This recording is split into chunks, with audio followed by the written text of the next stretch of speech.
এখানে একটা হলো গণভোট আর জুলাই সনদ, এইটা নিয়ে একটা প্যাচ লাগাইছি। ওনারা জুলাই সনদ মানবেন বলেন, কিন্তু একদিনও কিন্তু আইনমন্ত্রী, স্বরাষ্ট্রমন্ত্রী, প্রধানমন্ত্রী একদিনও বলেনি যে আমরা গণভোটের গণরায় মেনে নেব। বলেছে কোনোদিন? বলেন। তাহলে গণভোট থেকে জুলাই সনদকে ওনারা ডিফারেন্স করে ফেলেছেন। এলে আর একটা কনস্পিরেসি। আরেকটা হচ্ছে সংশোধন আর সংস্কার, এ আর এক ভেজাল। একটা রিফর্ম আর একটা অ্যামেন্ডমেন্ট। মানুষ মনে করে কি রে, বিএনপি তো সংবিধান সংশোধন করতেই চায়, জামাত না বলে কেন?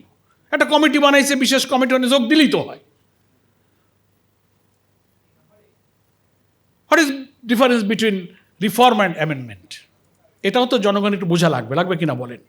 তাহলে জুলাই সনদ আর গণভোটের পার্থক্য, এখানে 84টি সংস্কারের বিষয়ে ঐক্যমত্য কমিশন প্রস্তাব করেছে। সেই 84টির অনেক দফায় বিএনপিরও নোট অফ ডিসেন্ট আছে, জামাতেরও নোট অফ ডিসেন্ট আছে, কোনো কোনো দলের কম বেশি নোট অফ ডিসেন্ট আছে। কিন্তু কমিশন 84টি বিষয়ে প্রস্তাব করেছে, তার ভিত্তিতে গণভোটে 4টি প্রশ্নকে সামারাইজ করে দেওয়া হয়েছে। সেখানে কিন্তু কোনো নোট অফ ডিসেন্ট নাই। ঐক্যমত্য কমিশন জুলাই সনদের ভিত্তিতে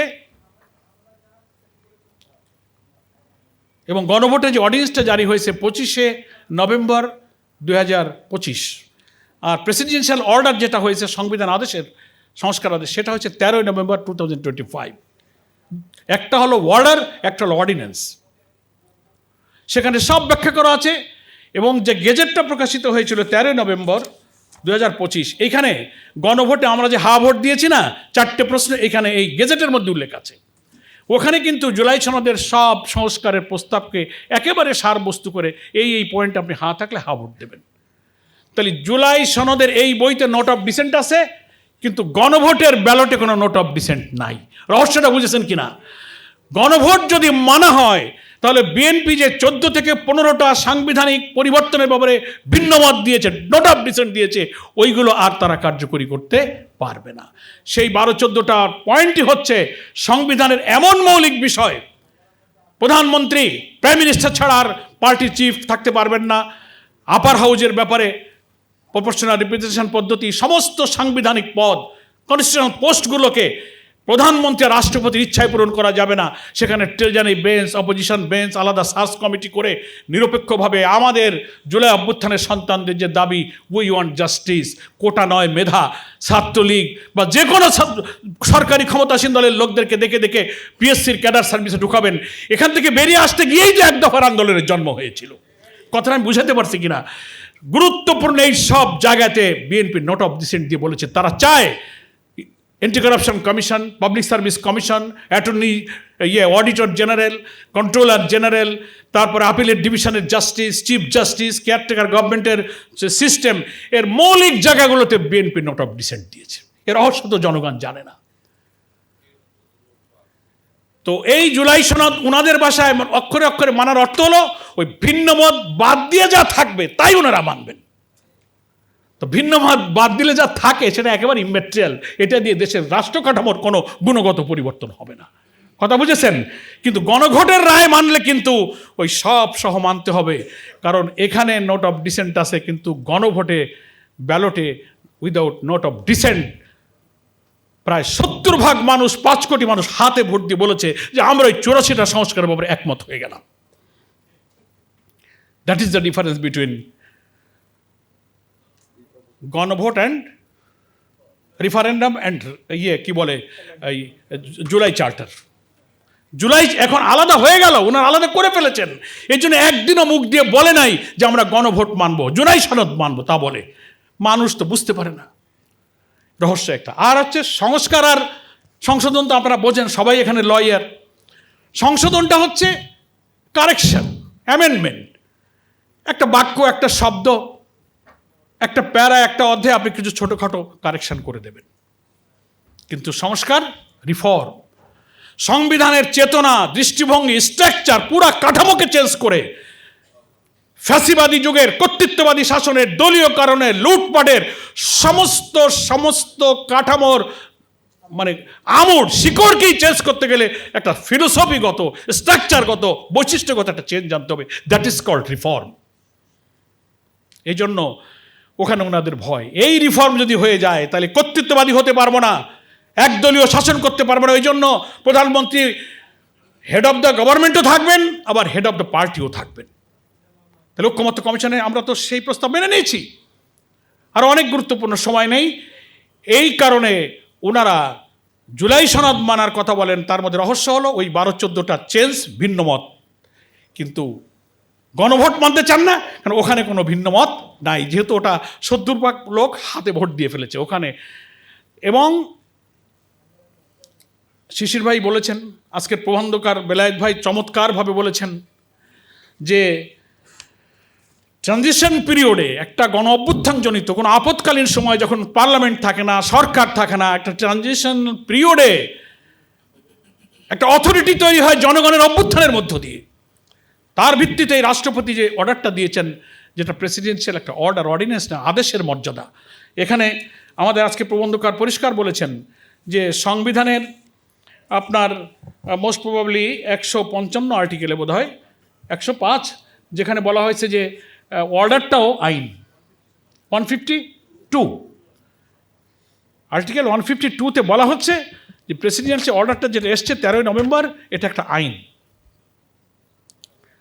যে কোনো অর্ডিন্যান্স যখন পার্লামেন্ট থাকে না হয়, কিন্তু যখন পার্লামেন্ট শুরু হবে তখন অর্ডিন্যান্সটা পার্লামেন্টে পেশ করে অনুমোদন নিতে হয়। হয় অনুমোদন, নাইলে রহিতকরণ, পার্লামেন্টে আনতে হবে। কিন্তু প্রেসিডেন্সিয়াল অর্ডারের ক্ষেত্রে কিন্তু এই বাধ্যবাধকতা নাই।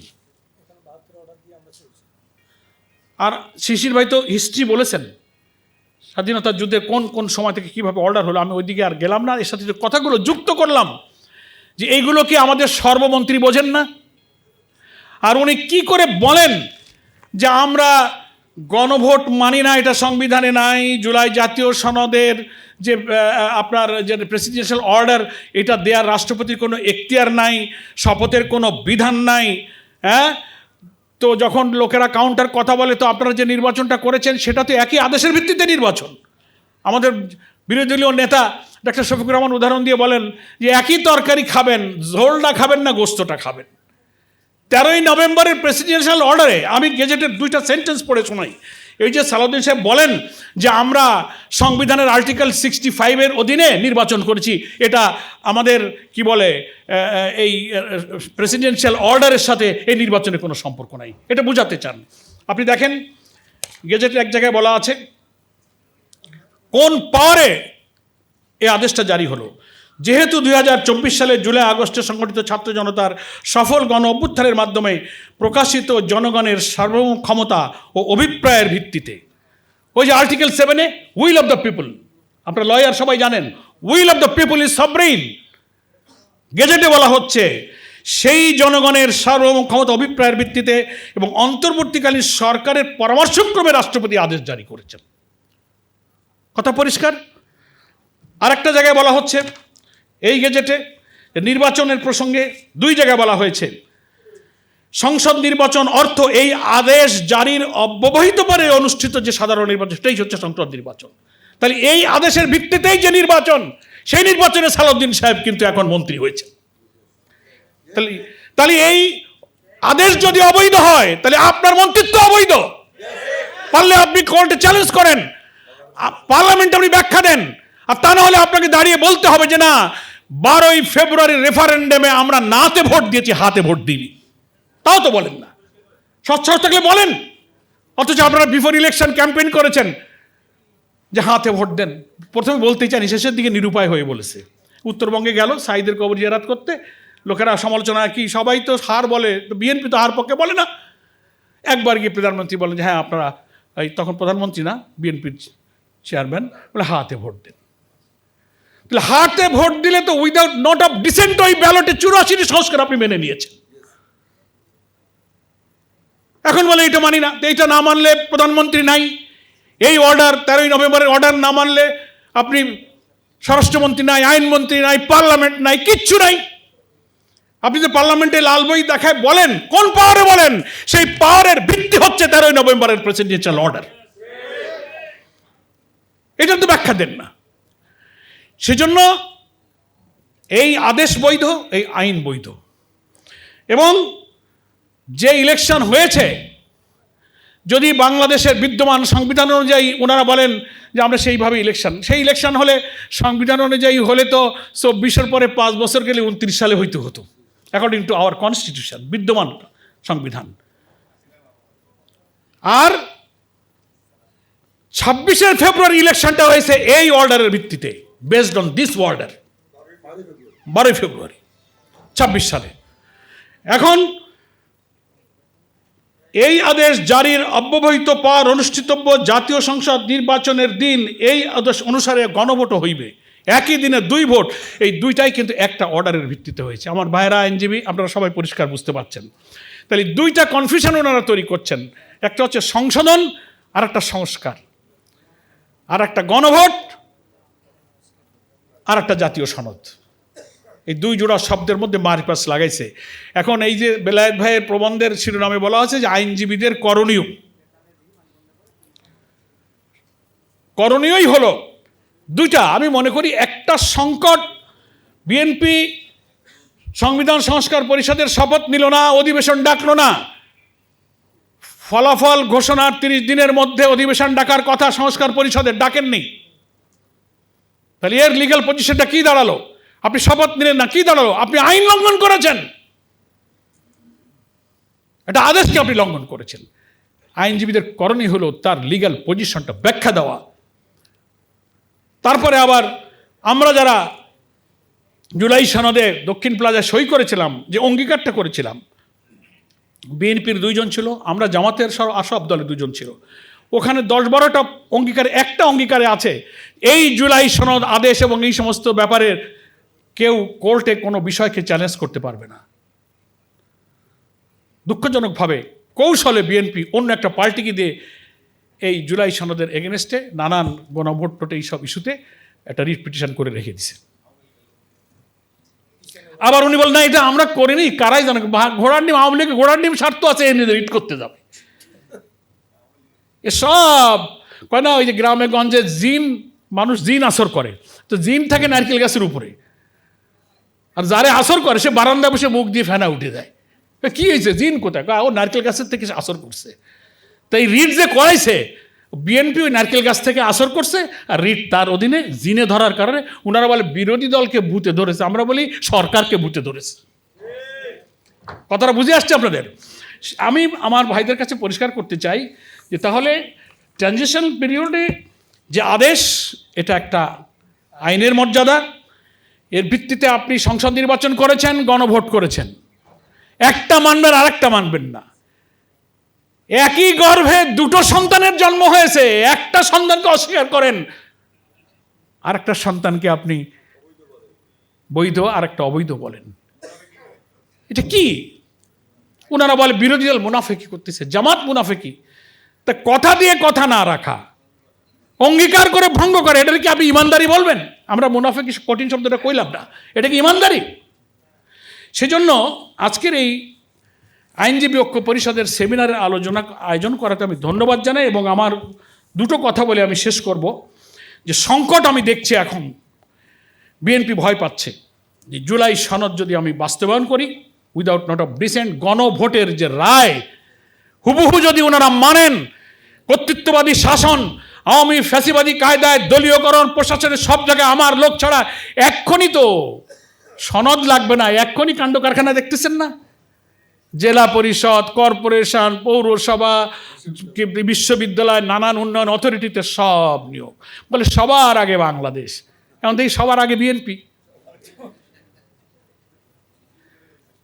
এত বড় একটা ভোট আপনারা করলেন, ইঞ্জিনিয়ারিং ম্যানিপুলেশনের দিকে নাই গেলাম, কষ্ট নিয়ে আমরা সব মেনে নিয়েছি।